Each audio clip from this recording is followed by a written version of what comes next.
Hi, this is Sir Rendell, and this is Super Mario Maker Quick Tips. In this quick tip, we're going to show you how to make a password checkpoint system. As you can see, it's a pretty elaborate setup, so I'm going to break it down as much as I can and show you an example at the end where you can download and see for yourself. Here we have some blue skulls and examples, and this is how they're going to work. But first we have 10 character checkpoint password. So this is what we have for them to put it in. So it actually has 10 digits to make your password. So these skulls go up and push the pitcher plants up. If they hit a ground, they will not go any further, and this blocks the path. But if they hit the other one with underneath a cloud, it'll push them up, clearing the path that we have the shell here for. These clouds are very important as they make a clear path for the shell to go through, and all the way down to hit this block, which we have inside is a vine, which goes all the way down, so the person can climb up and get to the checkpoint. As you can see here, we have 3 levels. So we have 3 checkpoints that they can go through. This makes a difficult level easy to get through, or easier. That P-switch down there we'll explain in a little bit. As you can see, the vine will go through to each 3 checkpoint systems we have. You can have either a pipe, or you can have a door, depending if that's in the same subworld or a different world, but you have many options to complete this checkpoint. As you see my 10 character system, I have open ends. And you want to make sure that they are open. To do that, you have to click on them to make sure they're open, like this. I'm going to show you exactly how to set this up, and it's kind of difficult, but once you get used to it, you have. So I'm going to move this track out of the way. Put the track back. Put that on top. See, you can't do that, because that way it won't move. So what you have to do is put the pitcher plants first, then the track. You also have to make sure you set the ground and the clouds up as well. You don't want to have those later. You have to do those first before you put the tracks down. In this password system, you need to make sure that the clouds are corresponding with the characters you want to use for your passwords. And make sure to put the pitcher plants right underneath them. So that way they get blocked and get moved when they need to be if they put in the right password. That is very, very important. And here we have a door system. This door is in the same way, but it resets the password system if they screw up.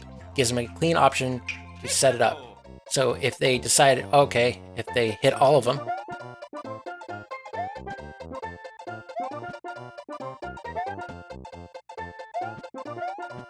oh no, I screwed up. So how do we do that? So, well, we go back to the door.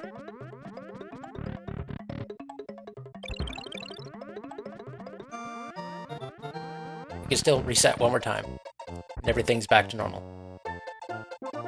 Alright, let's run through this level to show you exactly how this works. So we go, and you can have your normal level, have anything you want in here, and then we go to our subworld, and explore here. So our first password is flower, star, and Goomba.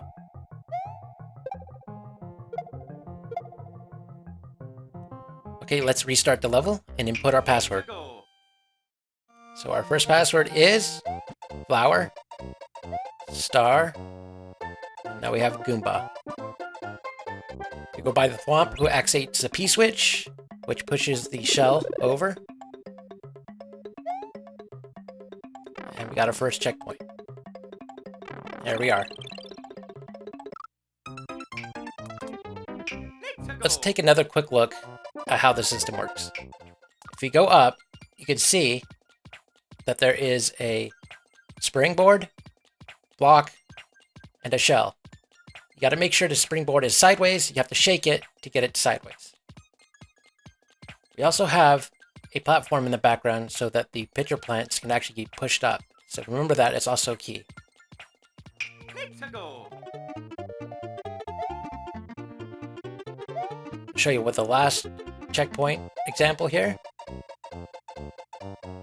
Activate the P-switch.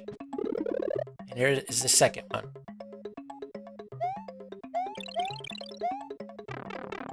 And now we arrived at our second checkpoint system here, indicated by the 2 coins.